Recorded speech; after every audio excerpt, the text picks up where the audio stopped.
Hoy, 3 de octubre, conmemoramos un aniversario más del general Francisco Morazán, un hombre que ha dejado un legado impresionante en la historia de Honduras y de Centroamérica. Muchos lo califican por sus luchas unionistas con Simón Bolívar y con otros grandes próceres latinoamericanos. Es momento de reflexionar realmente, porque hay muchas cosas sobre Morazán que podemos conversar hoy y que van a ser muy interesantes. Recordamos que José Francisco Morazán Quesada nació el 3 de octubre de 1792.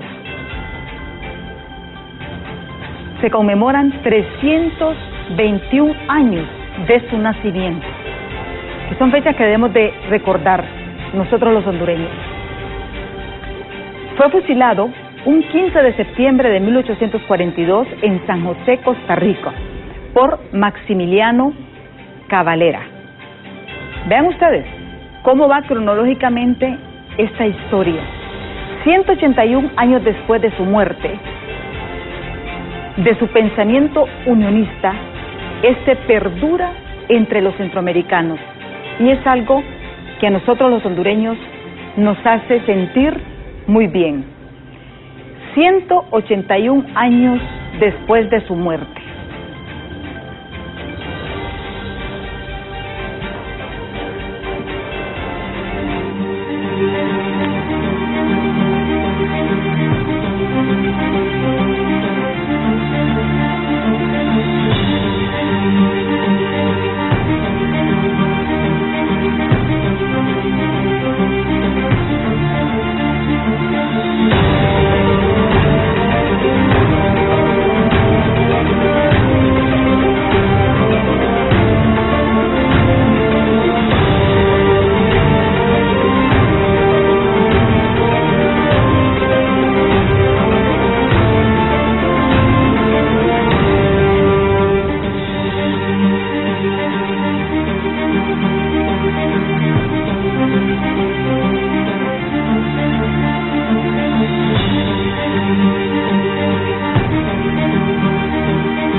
Gracias por estar con nosotros este 3 de octubre, que conmemoramos el aniversario del general Francisco Morazán, uno de los próceres más destacados de nuestra historia. Su pensamiento aún perdura, aún después de su muerte. Y esto nos debe enorgullecer como hondureños, porque hay cosas, yo sé que tal vez él no fue perfecto, y fue humano y se equivocó en muchas cosas. Pero sus luchas es lo que nosotros no podemos negar. Y como decía Ramón Rosa, Morazán fue querido por unos y odiado por todos, porque así como habían personas que exaltaban su figura, también tuvo enemigos acérrimos, enemigos que hasta que lo llevaron a su tumba. Pero cuando uno construye con sentimiento algo, vemos los resultados. Y para hablar de este tema, tenemos aquí como invitado a justamente Brian Bueso. Él es historiador y catedrático universitario. Para hablar de esto, porque miren, Morazán nos deja muchas reflexiones, aunque muchos políticos, hay que decirlo también, han adoptado este pensamiento manipulado, medio retorcido, para su provecho. Pero hoy vamos a hablar de esas cosas que como hondureños nos deben de sentir orgullosas de haber tenido un prócer, un líder unionista. Se pueden imaginar que unión de los estados. Muchísimas gracias, licenciado, gracias por estar aquí con nosotros en Diálogo de Impacto. Un placer por la invitación y muchas gracias. Sin más para degustar y hablar sobre Francisco Morazán Quesada. ¿Le encantó las tomas de entrada? La verdad que sí. Bueno, son de la Casa Morazán, ubicada en el centro de Tegucigalpa, un lugar muy, muy bello, en el que invito a todos los televidentes que puedan asistir, ya que es un rincón importante de la historia, y más aún sobre este prócer como lo es Francisco Morazán. Sí. Aquí bien interesante porque inicié con esto. Morazán fue un hombre muy querido, y lo decía el doctor Ramón Rosa, que escribió unos artículos bastante interesantes. Un hombre muy querido, pero también un hombre muy odiado. Sí, así es. Podemos analizar la figura política de Morazán. Es una persona que trae nuevas ideas, una persona que quiere organizar una administración que durante la época colonial estuvo acostumbrada a la corrupción y estuvo acostumbrado a la ley del garrote, como se dice coloquialmente, ¿no?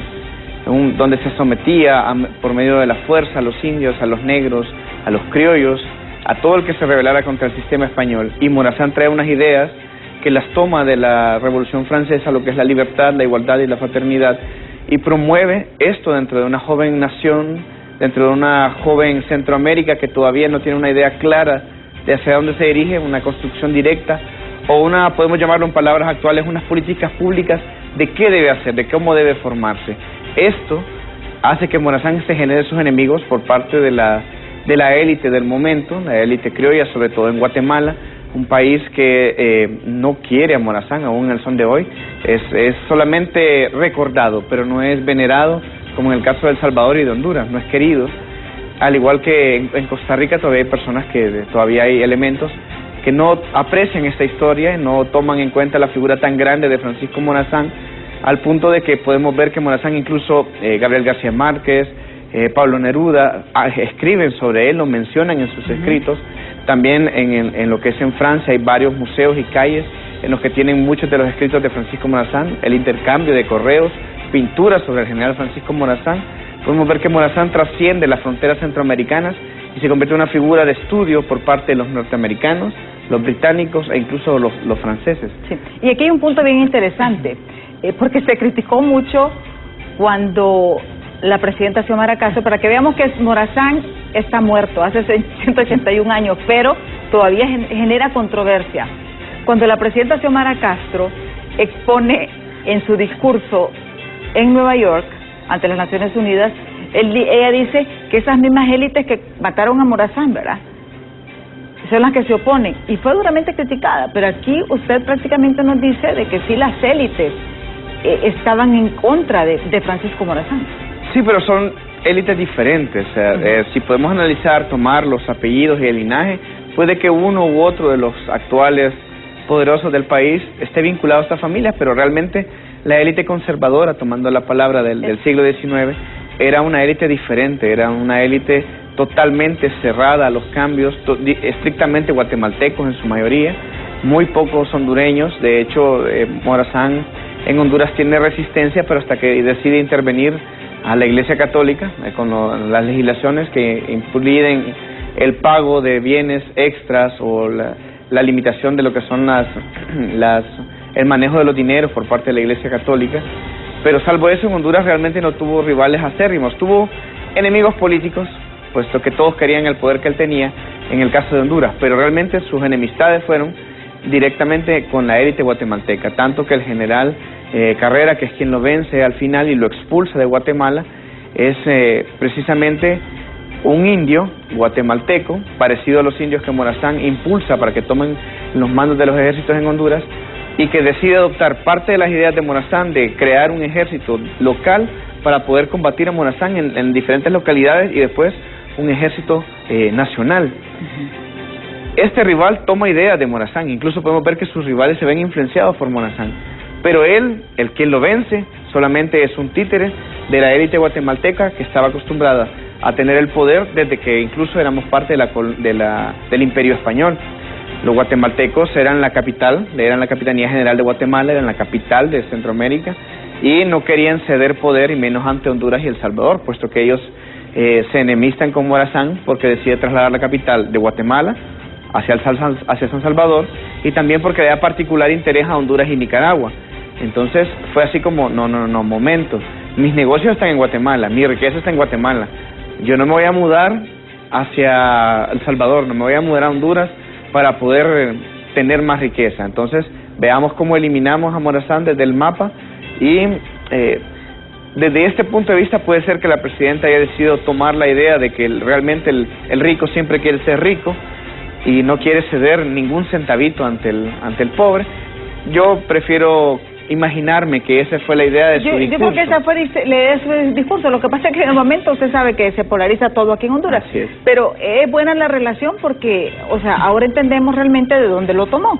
o sea, haciendo como una relación histórica, pues que la élite, como dice usted, siempre trata de proteger sus intereses, ¿verdad? Y está siempre tratando de sacar mayor provecho a las minorías. Y eso fue lo que sucedió con Morazán.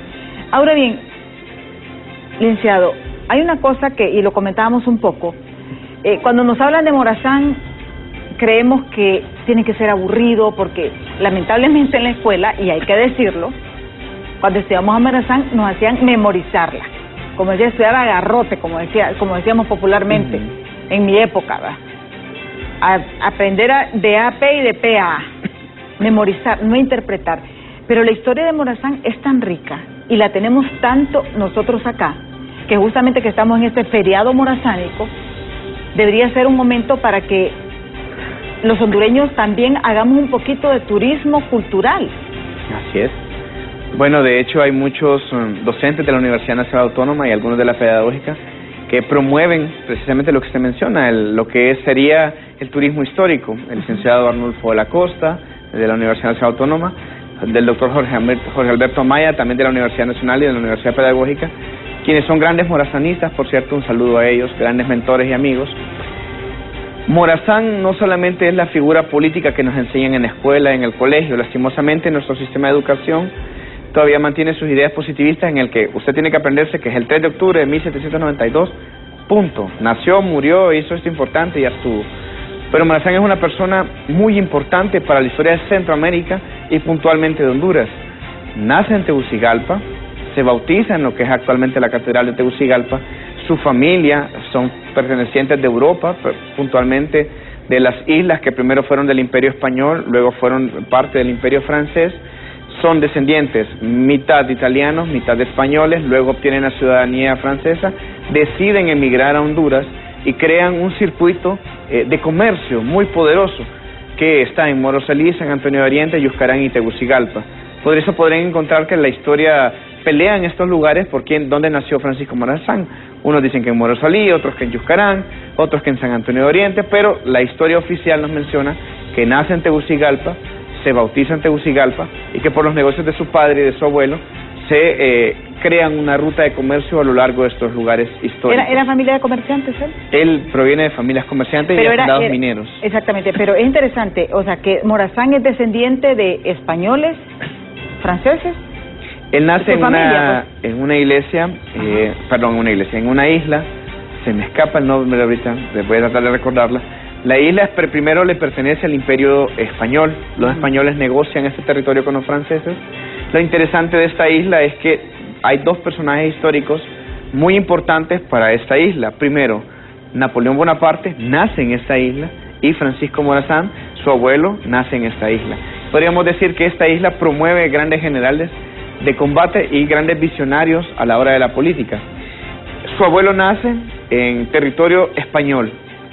Cuando España crea las reformas borbónicas, que es una organización estructural económica para lo que será el imperio español en América, las Indias, decide promover el que viajen personas de Europa para repoblar las Indias españolas. La familia de Morazán viaja primero con nacionalidad ítalo-española y adquieren también, por ser parte de esta isla luego del imperio francés, la triple nacionalidad. ¿Esto qué significa? Que el abuelo de Morazán es italiano, español y francés. Si bien el papá de Morazán nace ya en Honduras, se convierte en un criollo. ¿Y qué es un criollo? Una persona que, si bien es de Europa, no puede ostentar ningún cargo público. Entonces la mejor opción era convertirse en grandes hacendados o comerciantes. Es así que la familia de Morazán se convierte en ganaderos, empresarios mineros y hacendados, tomando palabras actuales. Morazán, cuando Chatfield, el cónsul británico, lo analiza, dice que es un hombre tan atractivo, pero tan atractivo que no es de extrañarse que las mujeres se la abalancen y se lancen, con una nariz respingada, un porte blanco, una cara rectangular, cabello ondulado, ojos azules. Lo describe como que es un Adonis. Y aparte de que sea los rasgos típicos de un europeo, describe que tiene un amor por el conocimiento y la lectura que es sorprendente para alguien que no tuvo una formación académica pasando por una universidad como lo fue Dionisio de Herrera o el Sabio Valle. Sí. Morazán no tuvo esa misma formación, Morazán aunque formación. Al final ellos estaban medios emparentados, ¿verdad? Su padrino es Dionisio de Herrera, sí, y Dionisio de Herrera tenía... Mira, eso me encanta a mí de la historia, porque a veces uno se queja, por ejemplo, del nepotismo, ¿verdad? Porque hay que decirlo, pero esto es normal en las sociedades.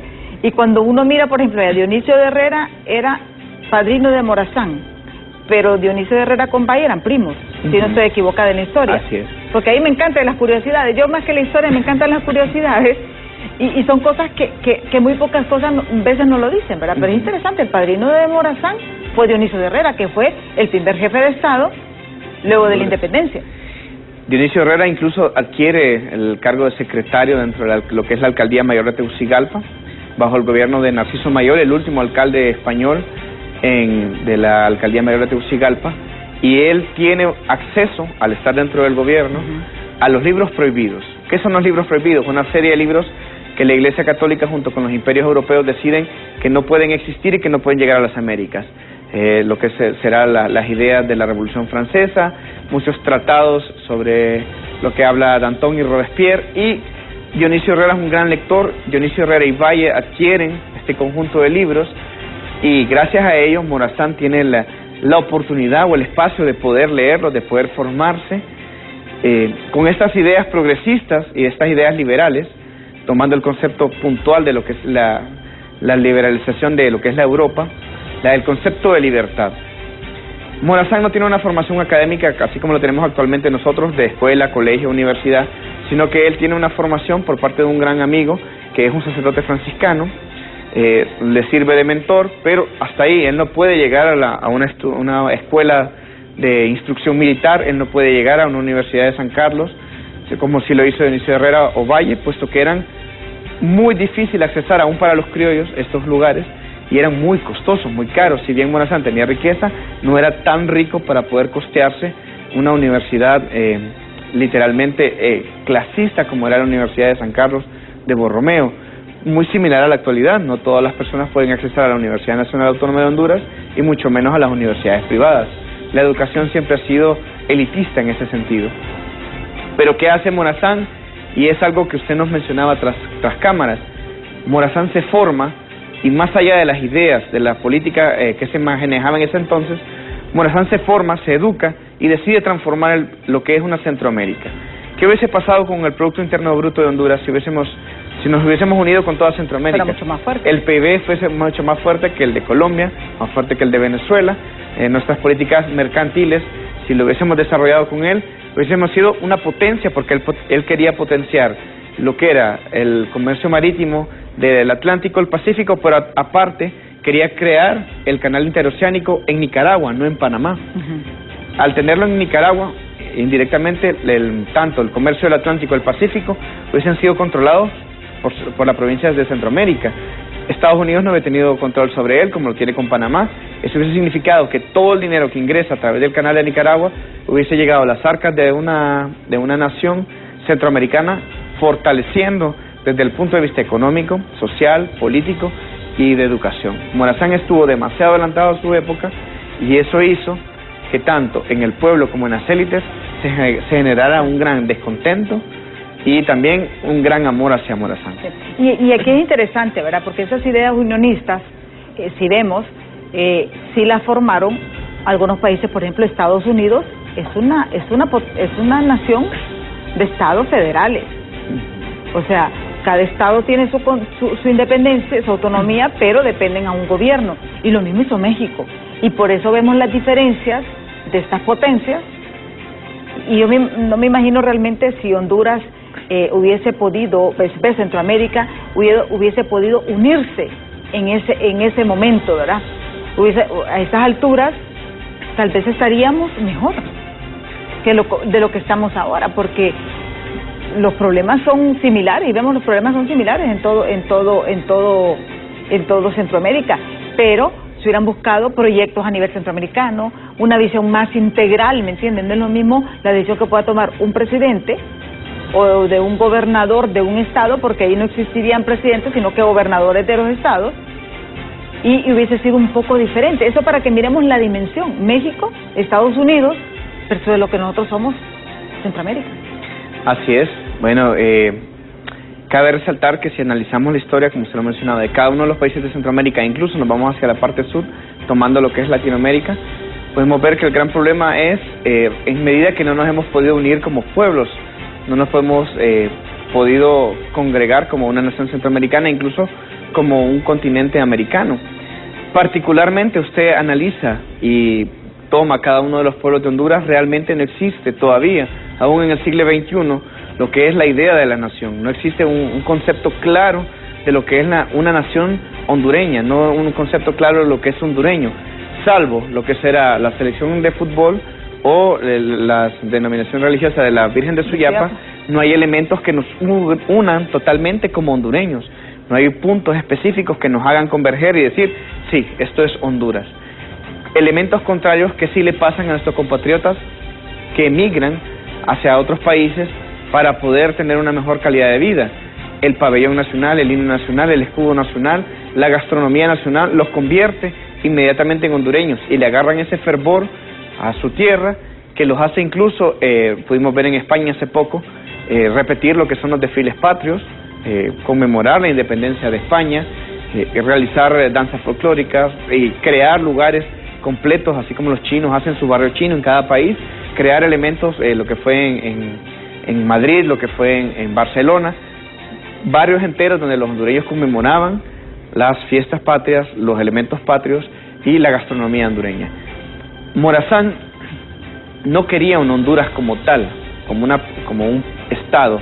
Morazán es 2 veces jefe de estado de Honduras, 3 veces, dos veces presidente de la Provincia General de Centroamérica, y Morazán lo que sí quería de Honduras puntualmente era desarrollar en primera instancia lo que sería actualmente el turismo, 2, lo que sería la minería y la ganadería, porque en Honduras hay muy buen material en materia minera, tanto que sí que el rey Felipe II, todavía siendo Honduras provincia de ellos, menciona que el mineral de Santa Lucía, de Yuscarán y de Ojojona es de tan alto valor que incluso supera la minería alemana y española.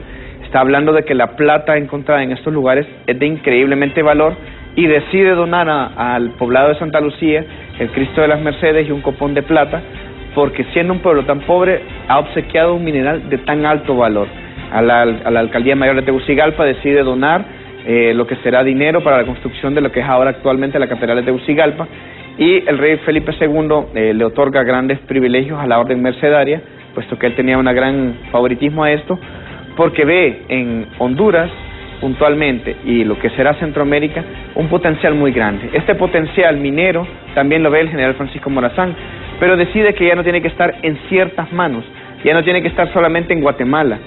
Todo el mineral que se extrae de Honduras va a Guatemala y de Guatemala a España, pero se robaban una gran parte. La corrupción es parte de nuestra historia. Y eso le iba a decir, que la corrupción vemos que siempre estuvo presente. ¿Será por la influencia española?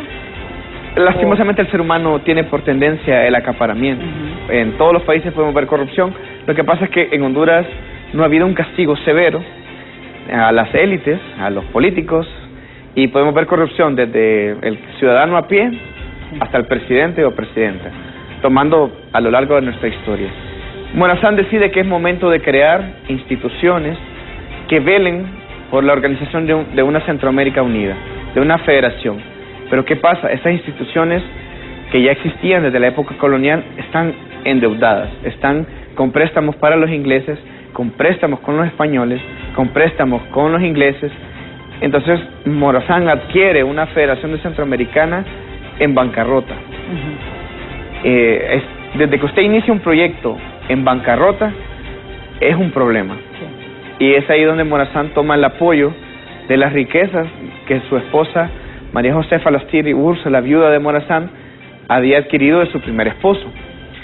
Ella, con una gran riqueza, y junto con la riqueza que tenía el general Morazán de su familia, deciden de su dinero invertirle a un estado, invertirle al estado de Honduras, al estado de El Salvador y en conjunto a la Federación Centroamericana. ¿Qué significa esto? Me gustaría ver a un político en la actualidad que lo hiciera, que de su dinero dijera, bueno, de mi dinero tantas escuelas, de mi dinero tanto para seguridad, de mi dinero tanto para hacienda, de mi dinero tanto para turismo. Aquí vemos que los políticos están pobres en 2-3 meses ya están viajando a todos Pero no hemos lados. visto casos de políticos que entran ricos y salen pobres. Sí. Como sí lo fue Dionisio Herrera, Francisco Morazán, e incluso el mismo Valle, que puso de su gran riqueza para poder crear un proyecto, un país. En su Valle un país, Morazán una federación. ¿Qué pasa con esto? Morazán dice, bueno, un punto que no puedo hacerlo todo yo, tengo que cobrar impuestos, asegurarme que los impuestos lleguen a los lugares que tienen que llegar. Y es ahí donde empieza la enemistad con los guatemaltecos, puesto que la mayor riqueza estaba allá. Y parte de lo que la presidenta asemeja en su discurso es lo de la ley, la igualdad de ley tributaria. Los ricos que paguen más y los pobres que paguen menos. Algo similar intentó Morazán en su momento y le causó el descontento de los guatemaltecos. Podemos ver que, como usted lo mencionó en su momento, el rico no quiere perder nada. Morazán tal vez le faltó un poco de tacto de negociación para poder llevar a cabo estas ideas, pero pasó un problema muy grande. Las élites convencieron al pueblo de a pie de que Morazán era incluso un demonio enviado por el diablo, que Morazán era lo peor que había. Una campaña de desinformación que decimos ahorita, de lo que nosotros conocemos como campañas de desinformación, ¿verdad? Que lo que utilizan estrategias políticas, y sí se la aplicaron entonces a Morazán. Correcto, de hecho cuando hubo la peste del cólera, todos dijeron que era un castigo de Dios enviado al pueblo centroamericano, porque habían votado por Morazán y lo habían hecho presidente de Morazán. Cuando Morazán muere, fusilado en Costa Rica, se ordenó a las iglesias católicas en ciertos lugares que tocaran las campanas de alegría, dando divas de que el mal de Centroamérica al fin había muerto. Podemos ver que, como usted menciona, tenía enemigos grandes. Una campaña de desinformación muy grande, y el pueblo en muchos lugares se lo creyó. No es de extrañar que después de la muerte de Morazán, la misma familia Morazán fuese perseguida. Le quitaran tierras, le quitaran propiedades, al punto de que muchos se escondieran en el país que lo amó y que lo acogió con más cariño, que fue El Salvador. Sí. ¿Los descendientes de Morazán todavía están en Honduras o permanecen en El Salvador? Morazán tuvo hijos en toda Centroamérica. Eso le iba a decir, porque hay otra historia también de Centroamérica, ¿verdad? El hecho de haber sido un hombre guapo, y hay muchas historias también que trascienden. El hecho de su fusilamiento, hablan de también un amorío de faldas que hizo el detonante, ¿verdad? Este general parece que, o sea, y hay muchos rumores de eso, de que fue más por un lío pasional, o sea, aunado por las élites, pero aprovecharon esa circunstancia y que por eso fue que se dio su fusilamiento en Costa Rica. Sí, incluso Gabriel García Márquez dice que Morazán fue el París, tomando la historia de la Ilíada griega, que Morazán fue el París que se robó a la Helena de Costa Rica. Sí, Morazán tiene una hija, con una mujer casada con un general costarricense, pero el general no está en Costa Rica. De hecho, él no se da cuenta de que su mujer le ha sido infiel hasta después del fusilamiento del general Francisco Morazán. De hecho, esto gracias a un periodista hondureño y a un periodista guatemalteco que son enérgicos investigadores del linaje de Morazán. Es interesante, vean ustedes, Morazán, como dicen, se robó la muchacha, y la muchacha era casada. Y esto generó mucho aprovechamiento también de las élites para manipular eso. Por eso hay que tener mucho cuidado, especialmente los políticos. Y vean qué bonita es la historia, porque los mismos hechos se repiten hoy con diferentes actores. Y parece mentira, por eso es bueno siempre recordar la historia. La historia nos deja muchas buenas acciones, muchos buenos mensajes, muchas experiencias. Y como les digo, los políticos solo toman lo bueno, pero también deben tomar lecciones de las otras acciones, como por ejemplo despojarse, invertir de su dinero para la Federación Centroamericana, cosas que no sabíamos. Vamos a ir a pausa. Cuando regresemos, vamos a conocer la casa de Morazán. Es un importante legado que tenemos los hondureños aquí en el centro de la ciudad, y que por norma debería de ser que todo estudiante, todo ciudadano debe de hacer este recorrido, porque es un legado donde usted puede conocer realmente parte de la vida del general Francisco Morazán. Así que vamos a pausa, no cambie, que ya volvemos.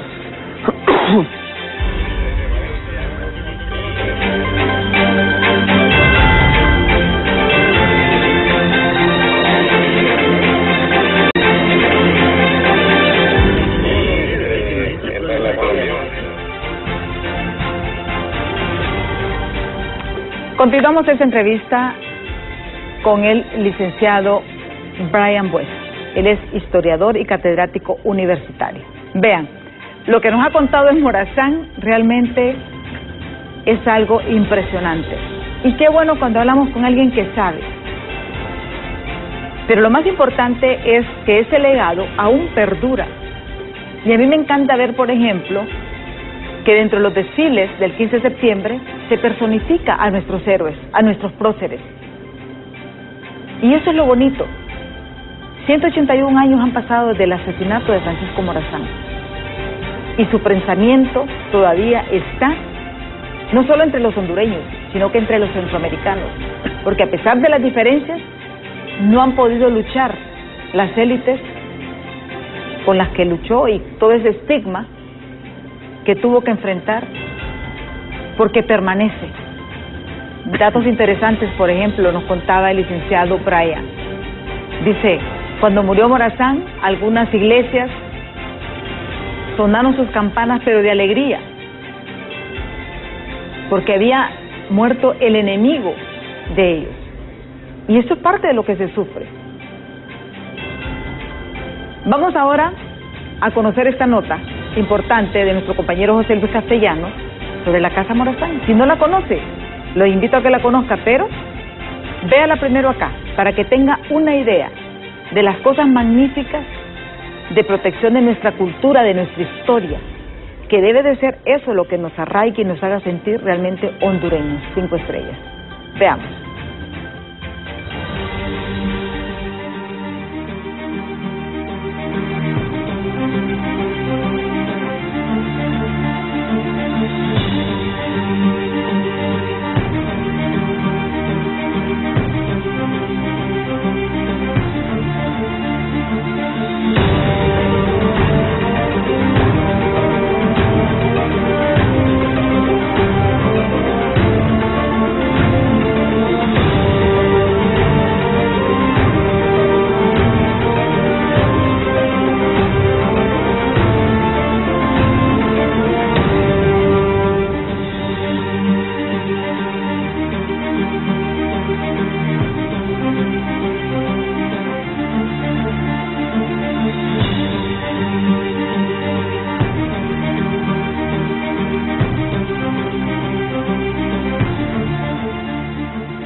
La Casa Morazán tiene 260 años de haberse construido. Fue construida en el año de 1760, donde su primer dueño fue un señor de apellido Moratalla que vino de Cataluña, España, en 1770. La hereda a sus 2 hijas Gregoria y Marina Moratalla. Estas, a su vez, se la venden a un ciudadano hondureño, Antonio Josep Lozano. Así hasta que la familia Morazán la adquiere en el año de 1795. La Casa Morazán surge en un momento muy sensible en la historia nacional.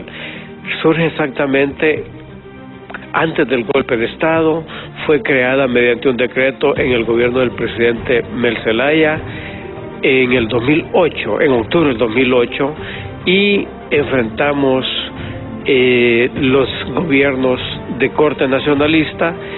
Para serle honesto, respetaron la figura del héroe porque Morazán aglutina y une.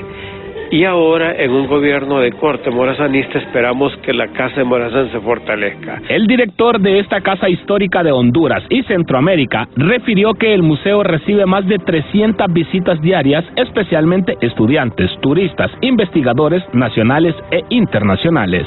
Nosotros necesitamos la optimización. El propósito de nosotros es que la Casa de Morazán llegue a ser un digno homenaje a la figura de nuestro héroe, de los demás héroes y próceres nacionales, y por supuesto fortalecer el arte, la cultura y la historia nacional. Ser asesinado un 15 de septiembre de 1842 en Costa Rica abrazó a Vicente Villaseñor, que fue sacrificado con él, y le dijo: querido amigo, la posteridad nos hará justicia. Y la verdad es que la posteridad todavía no le ha hecho justicia a Morazán. Los hondureños tenemos que aprender a conocerlo. En 2008 las autoridades hondureñas decidieron nombrar al inmueble Casa Morazán como un homenaje a uno de sus más grandes y prominentes ciudadanos, para mantener en las nuevas generaciones vivos sus ideales de soñar con una Centroamérica unida, libre y próspera.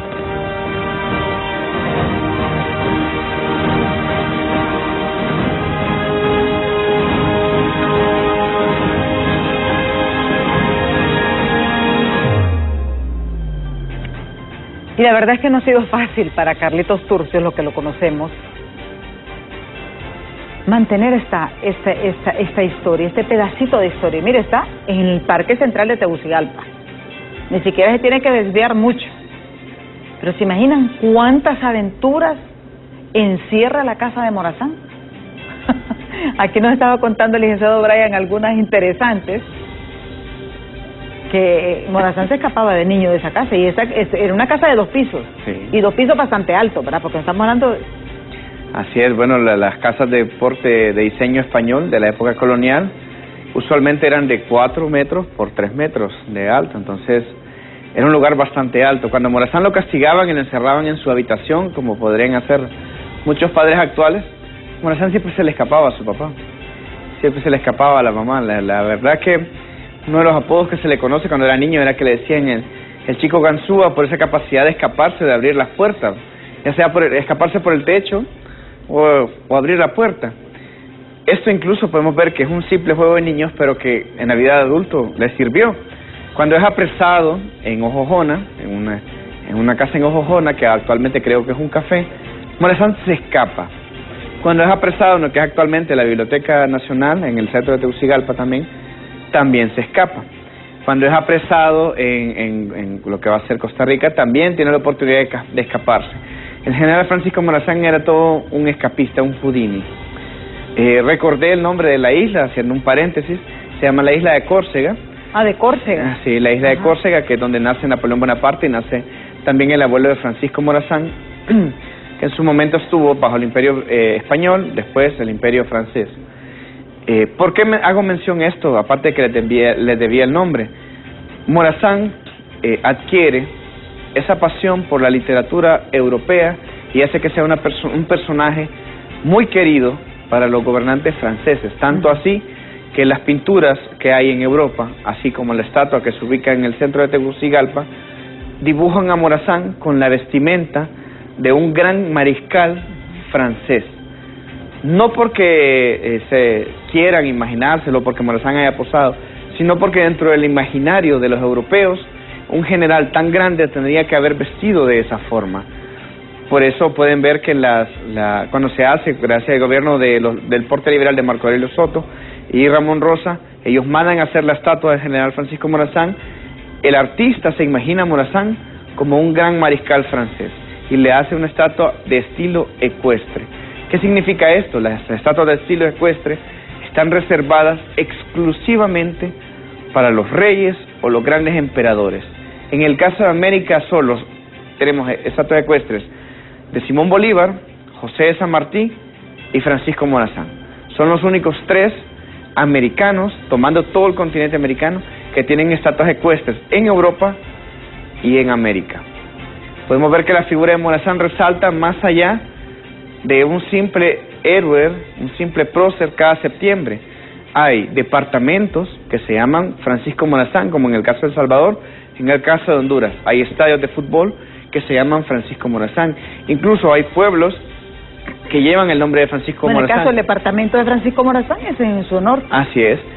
Hay pueblos en Nicaragua, hay pueblos en Colombia, hay pueblos en Argentina, en Perú, tomando en consideración que el presidente de Perú... ¿Tuvo mucha incidencia realmente Morazán en América del Sur? De hecho sí, estuvo en su exilio, primero en Perú, después en República Dominicana, en Santo Domingo, visitó Venezuela, estuvo en Colombia durante sus años de exilio. El presidente del Perú admiraba tanto la figura de Morazán que cuando llega Morazán a Perú, le ofrece que sea el capitán del ejército peruano. Hay que recordar que Perú, junto con el Virreinato de México, que es actualmente el país de México, son los lugares donde más se extrae oro, eran los lugares más importantes para los españoles. Por lo tanto, eran los países que tenían mejor formación militar para defenderse de piratas, y para defenderse si habían intentos de sublevación del pueblo. Quiere decir que habían grandes personas formadas académicamente como militares, pero él prefería tener a Morazán que tener a uno de los capitanes formados dentro del Imperio Español. Esto habla de la astucia y de la gran capacidad de liderazgo militar que tenía Morazán. No es de extrañar que la batalla de la Trinidad sea tan famosa no solo en Centroamérica, sino que también a nivel mundial. Estamos hablando de una batalla de 450 hombres contra 3.500 hombres. Morazán vence, incluso les roba las armas, las botas y toda la indumentaria militar al ejército de Milla. Esto hace que Milla regrese a Guatemala totalmente derrotado, totalmente vencido, y lo aparten de la figura política de Guatemala. 450 versus 3.000. Versus 3.500 hombres. 3.500 hombres. Eso nos narra la historia. Estamos hablando de que la cantidad eran casi 5-1, si mal no me equivoco, o 10-1. Morazán tenía una característica que lo vuelve querido por los pobres y los desposeídos. ¿Qué hace Morazán durante su gobierno y durante su ejército? Decide tomar a los indios, a la élite más desposeída dentro de los pueblos. Imagínese usted, regresemos al siglo XIX, en el momento en el que el indio no vale absolutamente nada, es un trabajador, es simplemente explotado, y Morazán le dice: yo le doy educación a tus hijos, yo le voy a dar de comer a tus hijos, yo le voy a dar un trabajo digno a tus hijos. O sea, reclutaba a cambio de educación. Él lo que hacía era, todo el que trabaje para la Federación Centroamericana tiene asegurado casa, comida y sustento.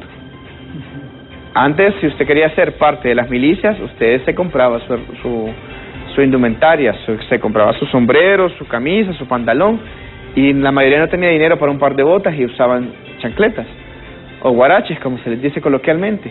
Podemos ver incluso en las pinturas que incluso en las guerras civiles de 1924, 1929, hasta la última guerra civil de 1933, los diferentes ejércitos indígenas de Honduras andan en guaraches todavía, incluso descalzos. Sí. Y como no hay dinero para fusiles, es una guerra a machete. Son guerras sanguinarias. Sí. Morazán decide tecnificar a lo que sería el ejército de él y toma a los indios de Curarén y a los indios de... Ay, se me olvida este otro pueblo muy famoso. Alubarén, Reitoca. De Reitoca, Alubarén y... San Miguelito. Toda esta serie de poblados de lo que será la zona sur se vuelven totalmente leales a Morazán, incluso las mujeres, porque les da tierras, les da educación a sus hijos, les da una vivienda, algo que era impensable para el momento. El indio solo tenía el espacio donde el gran terrateniente le permitiese tener su casita, y solo era prestada o alquilada, como en la era medieval, a cambio del trabajo dentro de sus tierras. El labriego tenía que trabajarle a su patrón para poder vivir en el lugar y para poder incluso poder quedarse con un porcentaje que le asignara el gran hacendado al indígena. Morazán decide crear lo que será la figura de las mujeres dentro de la milicia, participación femenina, o sea, algo impensado. ¿Incorporó mujeres en la milicia, Morazán? Sí, las incorporan. Wow. Directamente no aparecen en las pinturas, puesto que había leyendas de que si las mujeres peleaban directamente, iban a ocasionar la pérdida de un ejército.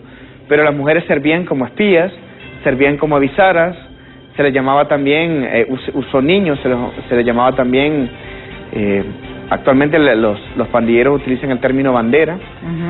Estos les servían para vigilar si venía una tropa, si llegaba alguien desconocido, y esta red de informantes de Francisco Morazán que trabajaban para el ejército de la Federación Centroamericana les sirvieron para que él pudiese dar cuenta por dónde venía el ejército invasor de Guatemala de Justo Milla, por dónde iban a pasar y en qué momento del día iban a llegar. Es así que en la madrugada del 10 de noviembre Morazán ya sabe dónde interceptar a Milla y dónde ubicarse en una posición estratégica para que sus 450 hombres puedan envolver a los 3.500 hombres. Es tan avasalladora la imagen psicológica, como lo describen los mismos guatemaltecos en sus escritos, que fue la psiquis mental de ver que estaban rodeados que los hizo debilitarse, al punto de pensar que eran superados numéricamente. Es así que Morazán, desde esa victoria, avanza, se convierte en el jefe de Estado de Honduras, avanza hacia Nicaragua y literalmente pone en jaque mate, tomando un término actual, a los guatemaltecos. ¿Qué pasa con esto? Morazán lee los grandes avances sobre los ejércitos europeos, libros totalmente en francés. Morazán se convierte en un autodidacta nato. Toma todo lo que puede de la biblioteca de su padrino Dionisio de Herrera y del gran amigo de su padrino, José Cecilio del Valle.